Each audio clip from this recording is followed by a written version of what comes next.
오늘 우리에게 주시는 하나님의 말씀은 구약성경 레위기 25장 1절에서 12절까지의 말씀입니다. 구약성경 184면입니다. 레위기 25장 1절에서 12절까지의 말씀입니다.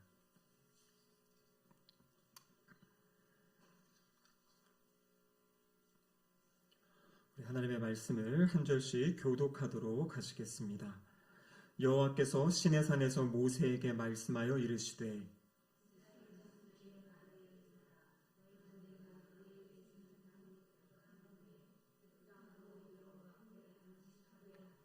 너는 6년 동안 그 밭에 파종하며 6년 동안 그 포도원을 가꾸어 그 소출을 거둘 것이나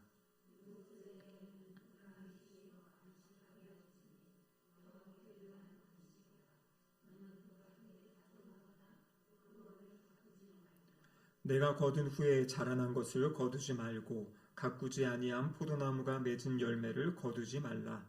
이는 땅의 안식년임이니라.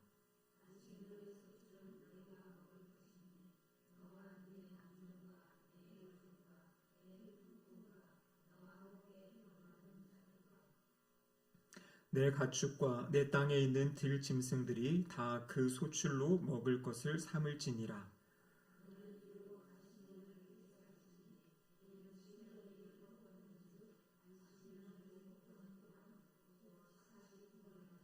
일곱째 달 여름날은 속죄일이니 너는 뿔나팔을 소리를 내되 전국에서 뿔나팔을 크게 불지며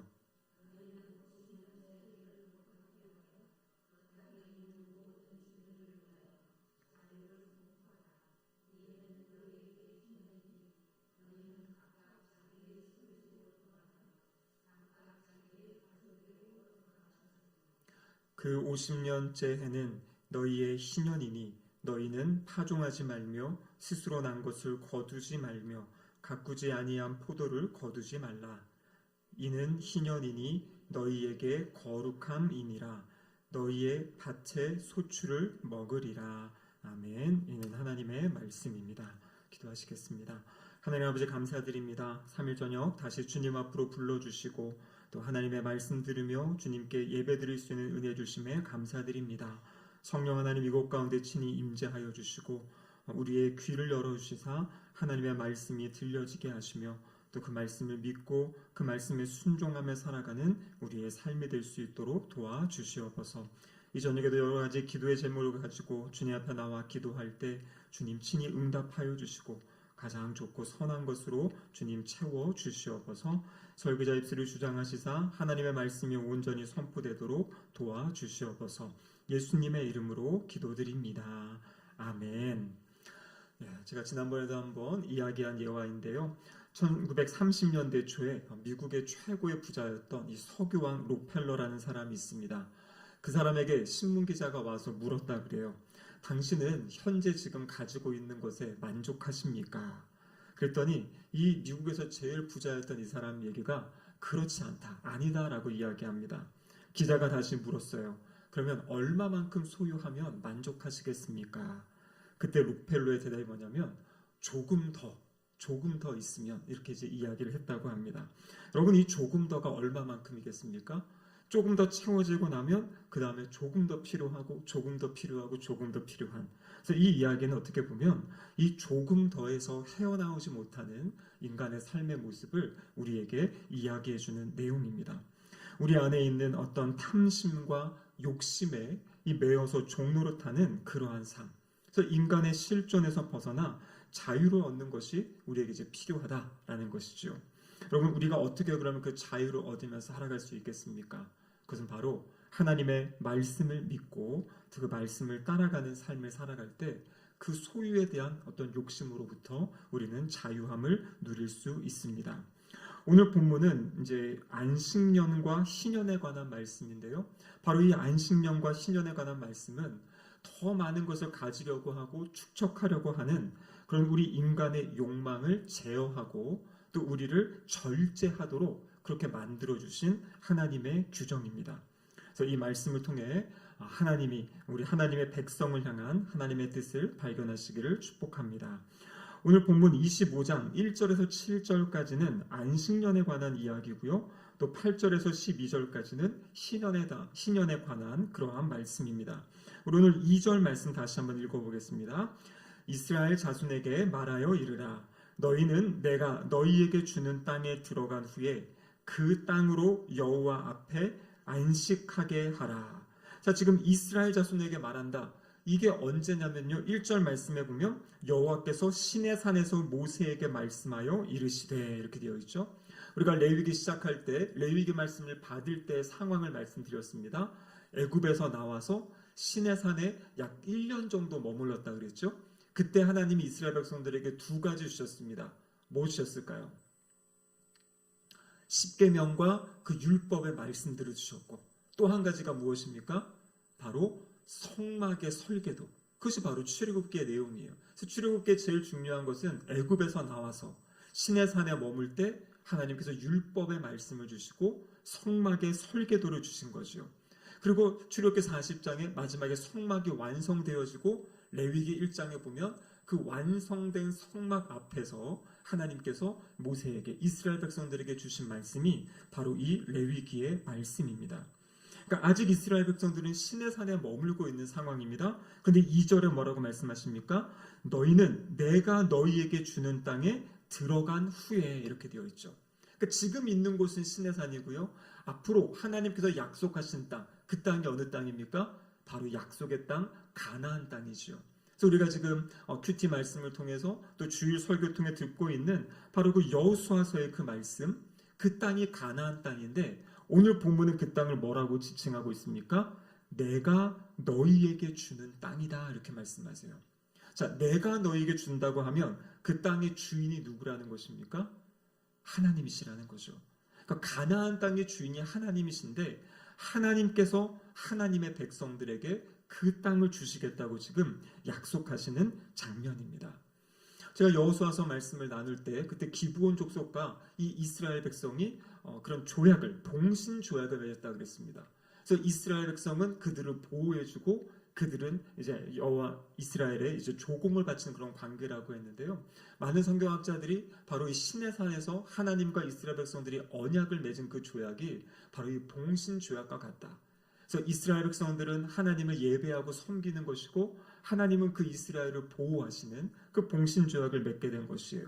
근데 그 조약을 맺고 하나님께서 이스라엘 백성들에게 약속의 땅, 가나안 땅을 주시겠다라고 지금 말씀하시는 그런 장면입니다. 그래서 이스라엘 백성들은 그 땅에 살 수 있는 그런 권리를 부여받은 것이에요. 근데 레위기 오늘 25장 23절에 보면 땅과 관련된 아주 유명한 말씀이 있습니다. 같이 한번 읽어보겠습니다. 토지를 영구히 팔지 말 것은 토지는 다 내 것임이니라. 너희는 거류민이요 동거하는 자로서 나와 함께 있느니라. 아멘.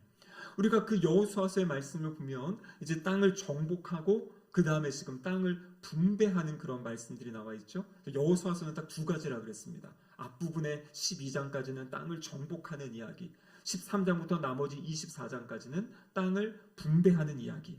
근데 오늘 본문에 이스라엘 백성들 12지파에게 여호수아에서 보면 하나님이 땅을 분배해 주세요. 제비를 뽑으라 그래가지고 각 지역을 분배해 주십니다.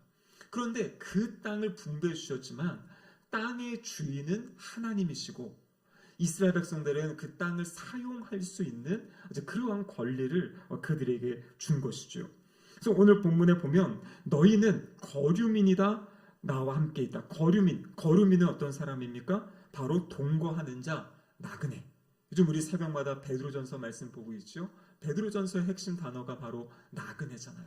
이 12지파, 흩어진 12지파 나그네에게 말씀을 전한다 이렇게 이야기하고 계시죠. 그러니까 이 땅에서 이거는 내 땅이다. 내가 여기서 그냥 천년만년 살 것이다. 그런 생각이 아니라는 거예요. 성경에서는 그 모든 땅의 주인은 하나님이시고 사람들은 그 땅에 잠시 머물고 하나님이 주신 그 기간 동안에 살다가 떠나야 될 사람들이다라고 말씀하고 계시는 거죠. 그래서 오늘 본문에 보면 그렇게 나그네로서 동거하는 자로 나와 함께한다 이렇게 말씀하셨는데요. 그 땅에 들어가서 그럼 하나님이 사용권을 주신 그 땅에서 이스라엘 백성들이 해야 될 일이 있습니다. 그 해야 될 일이 무엇이냐면 그 땅이 안식할 수 있도록 해 주어야 한다. 이렇게 이제 이야기하고 있어요. 여러분, 안식년 이런 얘기 들어봤죠? 요즘에는 잘 없는 것 같아요. 근데 예전에 우리 목사님들 같은 경우에는 안식년이라 그래서 6년 동안 사역하시고 1년을 이렇게 쉬시는 어떤 그런 것들, 아니면은 목회자들은 요즘에 잘 하지 못하는 것 같은데 우리 선교사님들 같은 경우에 6년 동안 사역하시고 1년 정도 이렇게 쉬시는 어떤 그러한 법들이 있죠. 그러한 이제 그런 안식년이라는 제도가 있습니다. 근데 여러분, 사실 성경에는요, 안식년의 첫 번째 목표는 사람은 아니에요. 오늘 본문에 나온 것처럼 땅이 쉬는 겁니다. 땅이 안식하는 거예요. 자, 2절 본문에 보면 이렇게 되어 있습니다. 내가 너희에게 주는 땅에 들어간 후에 그 땅으로 여호와 앞에 안식하게 하라. 이렇게 되어 있죠. 땅을 안식하게 해라. 근데 이제 결론적으로 뭐냐면 땅을 안식하게 한다는 것은 땅에 농사를 짓거나 하는 것이 아니기 때문에 사람도 자연히 쉬게 되는 것은 맞아요.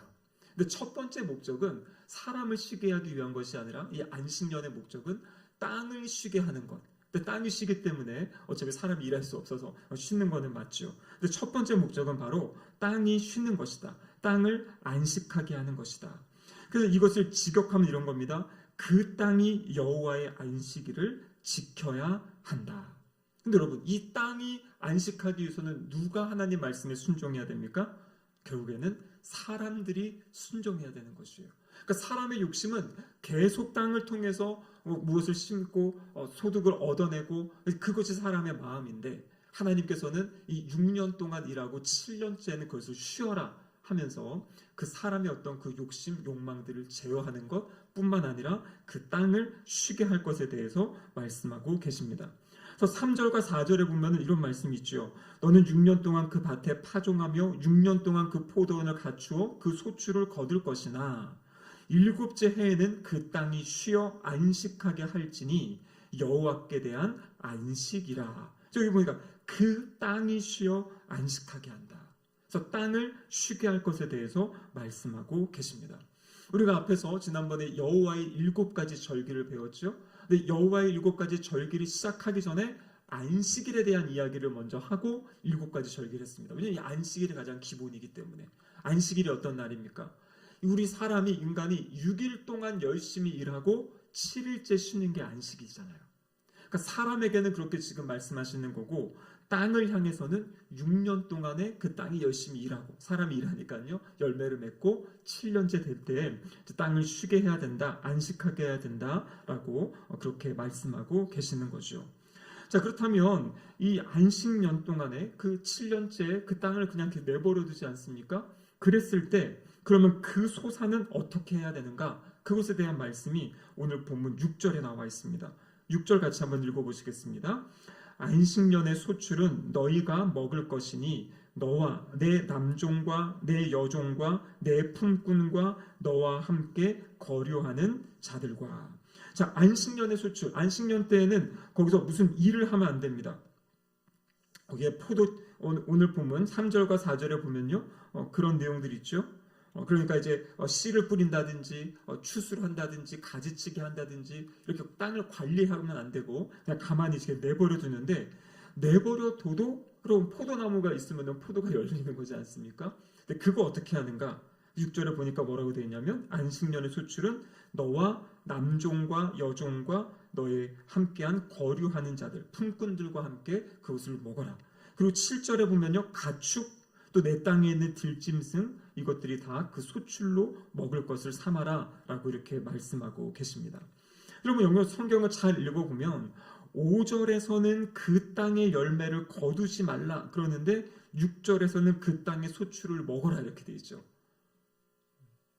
잘 보면 이상한 것 같아요. 5절에서는 거두지 말아라, 포도 열매를 거두지 말아라. 근데 6절에는 그 안식년의 소출을 너희가 먹는다. 그리고 너희의 그 사람들도 함께 먹는다 이렇게 되어 있습니다. 이거 성경을 잘 보면은 이 5절에서 거둔다라는 이 단어는 뭐냐면 추수한다라는 것이에요. 근데 6절에 나오는 먹는다라는 것은 5절은 추수해서 이렇게 거두어 두고 창고에 잘 쌓아두고 그것을 비축해두고 이제 먹는 걸 이야기하는 거. 그렇게 하지 말고 필요할 때 가서 먹고, 그리고 무엇보다도 다른 사람들이, 오늘 본문에는 어떤 너의 품꾼들, 내 집에 속한 사람들만 이야기하지만 다른 신명기 본문 같은 데 보면 이제 나그네들, 그 지역에 가난한 사람들, 연약한 사람들이 와서 이제 그것을 먹을 수 있게 해 주어야 한다라고 그렇게 이야기하고 계십니다.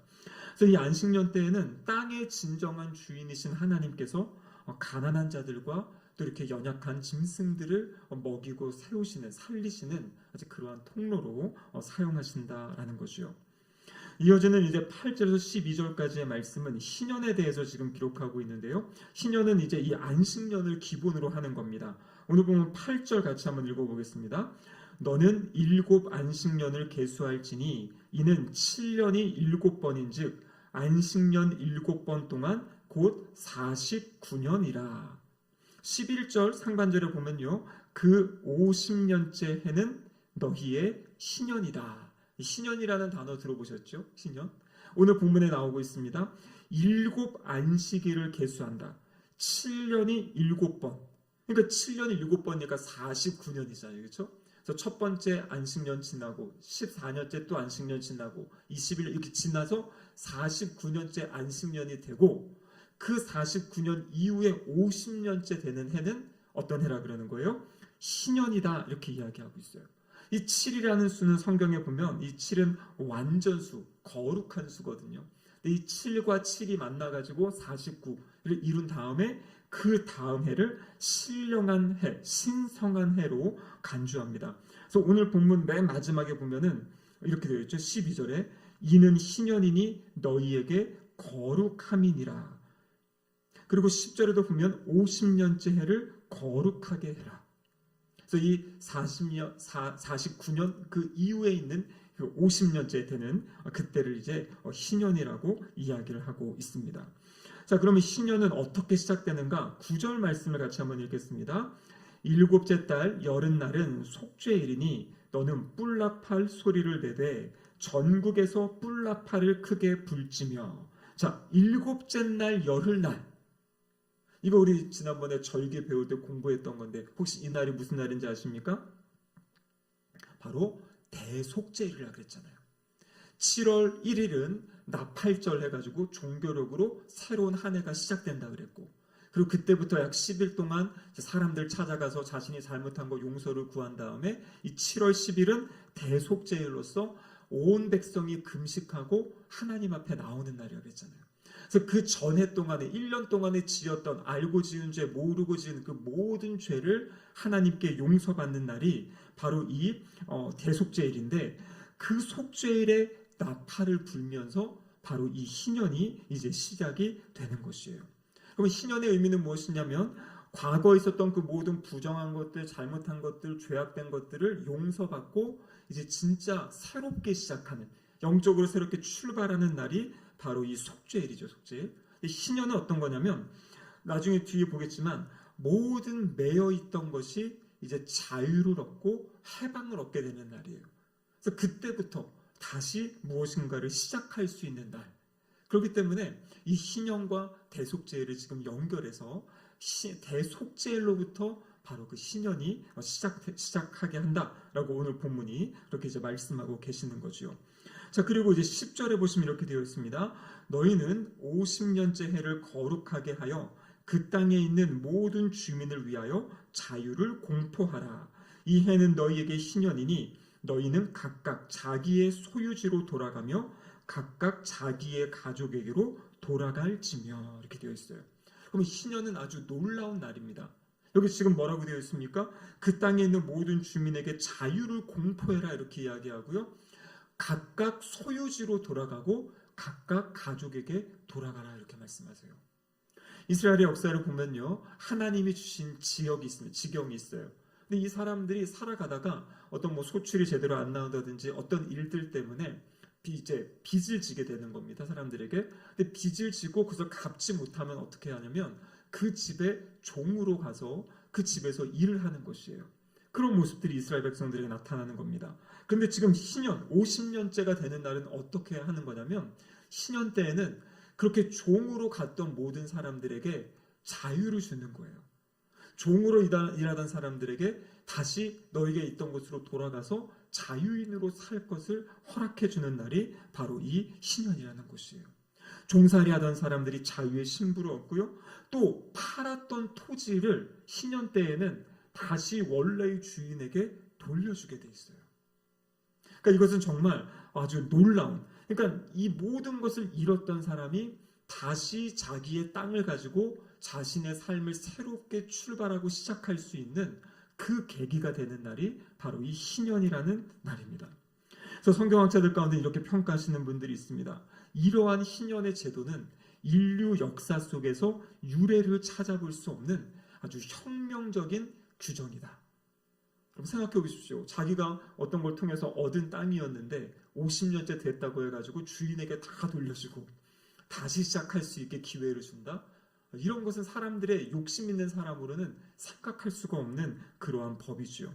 이것은 사람의 어떤 선함과 어떤 사랑의 덕에, 사람들의 덕의 범주를 뛰어넘는, 그러니까 하나님이 주실 수 있는 법이 바로 이 신년의 법이다. 이것은 하나님으로부터 온 아주 우리 인간의 죄 많고 욕심 많은 생각을 뛰어넘는, 어떻게 보면 이 모든 빚을 탕감해주고 다시 살 수 있는 기회를 주는 것이 바로 이 성경에 나와 있는 신년의 규정이다라는 것입니다. 자, 그렇다면 중요한 것은 이제 이 안식년이나 신년, 오늘날 우리 사회에서는 이런 것을 하지 않죠. 또 할 수도 없고요. 하려고 해도. 그런데 이거 중요한 것은 무엇이냐면 이것을 당연히 그대로 지킬 필요가 없죠. 우리가 지금 레위기 통해 계속 보는 것은 이 모든 것은 예표라겠죠. 예표. 신년의 해, 신년의 해가 무엇이랑 연결되겠습니까? 결국에 예수 그리스도랑 연결되는 거죠. 그래서 예수님을 통해서 우리가 묶였던 죄인으로 살았던 이 모든 신분들이 주님 안에서 죄 용서를 받고 자유를 얻고 이제는 하나님의 자녀로서 살아가는 놀라운 그 권세를 가지고 살아갈 수 있는 은혜, 그것이 바로 이 신년이 또 보여주고 있는 십자가의 어떤 사건들, 모습들이다라는 것입니다. 그런데 이제 이 속에 담겨 있는 그 의미들을 몇 가지 찾아보면 한 세 가지 정도를 찾아볼 수 있습니다. 첫 번째는 무엇이냐면 하나님은 하나님의 백성들이 하나님이 창조하신 이 세계를 보존하기를 원하세요. 잘 다스리고 관리하기를 원하시는 겁니다. 창세기 1장에 보면 사람들에게 주신 그 명령, 이렇게 살아라 한 게 무엇입니까? 온 생물, 이 땅에 있는 모든 것을 다스려라. 이것이 우리 인간들에게 주신 명령이잖아요. 또 사명이고요. 근데 그것을 잘 할 것을 말씀하고 계시는 거예요. 그래서 사람들은 땅이 안식을 취할 수 있도록 자연을 혹사시키지 않도록, 다른 말로 이야기하면, 오늘날로 이야기하면 이 자연을 잘 보호해 줘야 될 것을 이야기하고 있는 것이죠. 우리가 아시는 것처럼 저 DMZ 부분 있지 않습니까? 이제 북한과 우리나라 그 사이에 있는, 거기를 지금 쓰지 않고 가만히 놔뒀더니요, 그 자연이 엄청나게 잘 회복되어 있어가지고 별의별 어떤 동물들, 식물들이 다 있다는 어떤 그러한 이야기들을 합니다. 또 얼마 전에 보니까 그 에버랜드 근처인가요? 거기서 어느 기업이 그 땅을 사가지고 50년인가를 그냥 묶어놨어요. 대나무 이렇게 키우고. 근데 지금 그거를 오픈해봤더니 아주 멋진 어떤 그런 대나무 숲이 있는. 그러니까 무조건 사용하는 것만이 아니라 어떤 부분들을 좀 잘 관리하고 보존하는 어떤 그런 것들, 그러한 사명을 우리가 다시 기억할 수 있어야 된다라는 것입니다. 여러분, 지금 우리는요, 기후 위기의 시대를 살고 있잖아요. 그래서 지금 세상에 이 시계를 지금 하고 있습니다. 우리나라도 3년 전인가 대전에 기후 위기 시계 같은 걸 해놨어요. 이게 뭐냐면 이 땅의, 이 지구의 평균 기온이 1.5도가 이제 상승하게 되면, 그 지금 마지노선이라 그래요. 1.5도가 올라가면 이제 극한 호우, 극한 가뭄, 그러니까 이 대형 산불, 뭐 폭염, 아주 세계 곳곳에 이 기후 재앙이 일어날 것이다. 근데 그것이 지금 3년 전에 이제 5년 뭐 9개월이나 남았다 그랬으니까요. 지금 점점 그 시간들이 이제 앞당겨지고 있는 것이에요. 그래서 이 기후학자들에 의하면 이 1.5도가 상승하게 되면 그때부터는 돌이키기가 어렵다. 그래서 지금 세계적으로 그것을 줄여가기 위해 함께 어떤 노력하고 있는 그러한 모습이죠. 그러니까 이제는 인간이 이 땅에 살기 위해서라도 이 환경을 보호하고 이 기후 환경을 잘 지키는 그러한 일들을 해야 되는 그런 상황에 처해 있다라는 것이에요. 그럼 여러분, 우리가 어떻게 해야 되겠습니까? 우리도 해야 될 것이 있어요. 그러니까 이 어떤 난방이라든지 그런 거 있잖아요. 탄소 배출하는 것들 적게 사용하는 거라든지, 어떤 분리 배출하는 거, 어떤 쓰레기를 줄이고 재활용하는 뭐 이런 모든 것들. 그럼 그래서 그거 아십니까? 우리나라에도 환경운동을 처음 시작한 거는 다 기독교 단체들이었어요. 환경에 대해 생각도 안 하고 그냥 막 경제성장에 바쁘고 힘들 때 그때 교회에 있는 단체들이 하나님이 주신 이 자연, 이 환경을 보호해야 된다, 지켜야 된다. 그래서 우리나라에서 이제 환경운동을 하고 이제 그런 것을 지금 이제 많이 다른 사람들과도 이제 공유하고 있는 거지요. 자, 두 번째, 이 안식년과 신년을 통해서 하나님이 우리에게 보여주시는 것은 무엇이냐면 주변에 가난한 사람들과 관심을 가지고 또 그들과 나누는 삶을 살아야 되는 것을 이야기하고 계십니다. 신명기 15장에 보면 조금 더 자세하게 나와 있는데요. 같이 한번 읽어보겠습니다. 내 하나님 여호와께서 내게 주신 땅 어느 성읍에서든지 가난한 형제가 너와 함께 거주하거든 그 가난한 형제에게 내 마음을 완악하게 하지 말며 내 손을 움켜쥐지 말고 반드시 내 손을 그에게 펴서 그에게 필요한 대로 쓸 것을 넉넉히 구워주라. 여기 보면요, 우리가 살고 있는 성읍 안에 가난한 형제들이 있을 때 그들을 지금 도와줄 것을 이야기하고 있습니다. 근데 여러분 놀라운 것은 이어지는 구절에 보면요, 이것은 그냥 해도 좋고 하지 않아도 괜찮다 이것이 아니라 그것을 외면하는 자, 그것은 죄를 짓는 것이다 그렇게 이야기하고 있어요. 그러니까 우리 이웃과 나누며 살아가는 것은 내가 여유가 있으면 하고 내가 할 마음이 있으면 하고 그럼 그것이 아니라는 것이에요. 내가 부족하면 부족한 대로 하지만 그 안에서도 조금씩이라도 나누며 살아가는 것, 그것이 바로 성경에서 이야기하고 있는 하나님의 뜻이다라는 것입니다. 그럼 지금 연말이지요. 연말 되면은 이제 이웃들 돕고 하는 그런 분위기들, 그런 일들이 참 많이 있었는데 요즘은 그런 것들도 많이 이렇게 사그라드는 것 같아요. 성탄절에서 성탄 이 구세군 거기에다가 이제 넣기도 하고 또 제가 있던 그런 교회는 주변에 좀 서울에도 좀 어려운 지역이 있었거든요. 그러니까 이번에 거의 막 이렇게 개발한다고 재개발한다고 하는데 그래서 뭐 그런데 이제 뭐 쌀을 드린다든지 아니면 어떤 뭐 삼계탕 같은 거를 음식을 대접한다든지 그래서 특별히 성탄의 계절에 서로 나누고 섬기는 어떤 그런 일들을 하는데 그것이 바로 우리 성도들이 해야 될 일이고 교회가 해야 될 일이라는 것이에요. 그래서 지역사회와 나누고 지역사회와 함께 살아가는 것, 그것이 바로 오늘 이 안식년과 또 신년이 우리에게 주시는 말씀입니다. 그리고 세 번째는요, 이 말씀을 순종하기 위해서는요, 무엇보다도 믿음이 필요하다라는 것이에요. 하나님이 먹여 살려주신다라는 그 믿음이 필요한 것입니다. 여러분 안식년일 때는요 1년 동안 농사를 짓지 않는 거라 그랬죠. 근데 여러분 이 안식년과 이 신년 때는 어떻게 되는 거냐면요 49년째가 안식년이기 때문에 그 해에 쉬는 거고요 50년째 신년은 신년도 쉬어야 돼요. 그럼 이 두 해는 어떻게 먹어야 됩니까? 48년째 될 때 하나님이 주신 은혜, 그 은혜를 가지고 살아야 되는 거예요, 2년을. 자, 그래서 그것이 성경에 나와 있어요. 자, 레위기 25장 20절 같이 한번 읽어보겠습니다. 만일 너희가 말하기를 우리가 만일 7째 해에 심지도 못하고 소출을 거두지도 못하면 우리가 무엇을 먹으리요 하겠으나. 그러니까 사람들이 묻는 거죠. 아니 그러면 우리 7째 해 안식년에 어떻게 먹고 특별히 신년 때는 어떻게 먹고 삽니까? 그때 하나님이 대답을 해주세요. 21절 말씀 같이 한번 읽어보겠습니다.